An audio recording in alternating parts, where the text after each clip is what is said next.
नमस्कार दोस्तों, स्वागत है आपका इस सफर में जहां हम साथ मिलकर टटोलेंगे भारत के इतिहास के कुछ अनछुए पहलुओं को।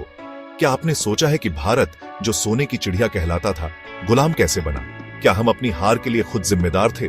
कैसे एक व्यापारिक कंपनी हमारे देश पर राज करने लगी और अंग्रेजों ने भारत क्यों छोड़ा?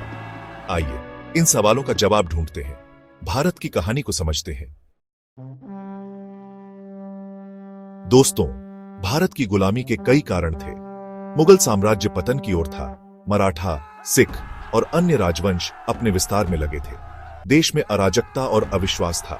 इसी अस्थिरता का फायदा उठाया अंग्रेजों ने। व्यापार के नाम पर आए अंग्रेजों ने अपनी जड़ें मजबूत कर लीं। हमारी फूट और कलह उनकी ताकत बन गई।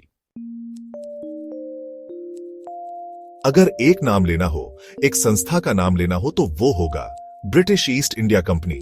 जी हां दोस्तों, एक व्यापारिक कंपनी जिसका उद्देश्य सिर्फ मुनाफा कमाना था, उसने हमारे देश को गुलाम बना लिया।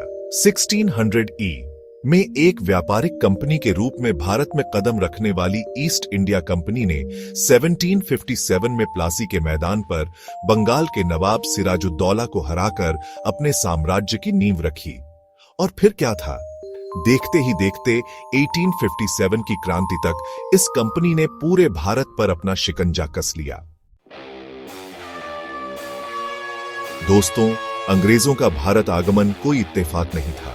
उनकी नजर भारत की अपार संपदा पर थी। मसाले, कपड़े, सोना चांदी, ये सब कुछ उन्हें अपनी ओर खींचता था। शुरुआत में तो उन्होंने मुगल बादशाह से व्यापार करने की अनुमति मांगी, लेकिन धीरे धीरे उन्होंने अपने इरादे बदल लिए। उन्होंने देखा कि यहाँ का शासन कमजोर है, आपसी फूट इतनी ज्यादा है कि अगर मौका मिले तो इस पूरे देश पर कब्जा किया जा सकता है। और उन्होंने यही किया, अपनी चालों से, अपनी कूटनीति से और जब जरूरत पड़े भी तो अपनी तोपों से उन्होंने भारत को अपने अधीन करना शुरू कर दिया। चैप्टर 4। यह सुनकर आपको दुख होगा, लेकिन यह सच है कि भारत को गुलाम बनाने में कई भारतीयों ने अनजाने में अंग्रेजों की मदद की। प्लासी की लड़ाई इसका जीता जागता उदाहरण है, जहां मीर जाफर ने सिराजुद्दौला के खिलाफ अंग्रेजों का साथ दिया। लालच और स्वार्थ ने कुछ लोगों को इतना अंधा बना दिया कि उन्होंने देश हित को ही ताक पर रख दिया। यही नहीं, अलग अलग रियासतों और राजा महाराजाओं के आपसी झगड़े ने भी अंग्रेजों को भारत पर शासन करने का मौका दिया। यह एक ऐसा कलंक है जो हमारे इतिहास के पन्नों पर हमेशा के लिए दर्ज हो गया। दोस्तों, अंग्रेजों के आने से पहले भारत पर मुगल साम्राज्य का शासन था। एक ऐसा साम्राज्य जिसने भारत को एक सूत्र में पिरोया था, कला और संस्कृति को नई ऊंचाइयां दी थी।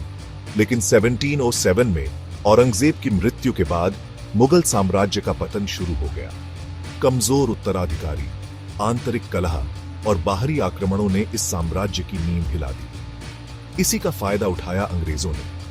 उन्होंने अपनी कूटनीति और सैन्य शक्ति से एक एक करके सभी रियासतों को अपने कब्जे में ले लिया।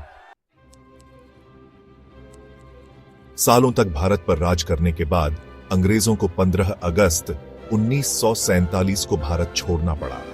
भारतीय जनता का अदम्य साहस और स्वतंत्रता का अटूट जज्बा, 1942 का भारत छोड़ो आंदोलन और महात्मा गांधी का संघर्ष।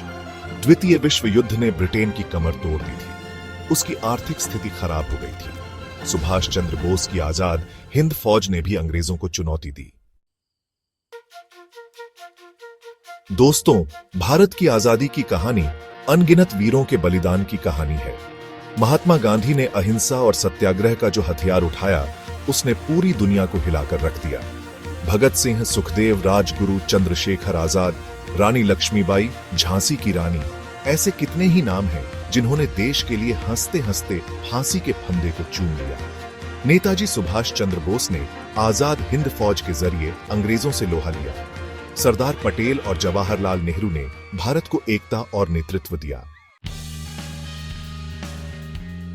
तो ये थी भारत के गुलामी से आजादी तक की कहानी। एक ऐसी कहानी जो हमें हमारे पूर्वजों के बलिदान की याद दिलाती है, उनके संघर्षों की गाथा सुनाती है।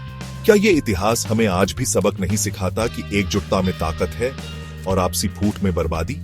हमें अपने मतभेद भुलाकर देश हित को सर्वोपरि रखकर आगे बढ़ना होगा। इस सवाल के साथ मैं आपसे विदा लेता हूं। अगर ये कहानी आपके दिल को छू गई हो तो इसे जरूर साझा करें। धन्यवाद।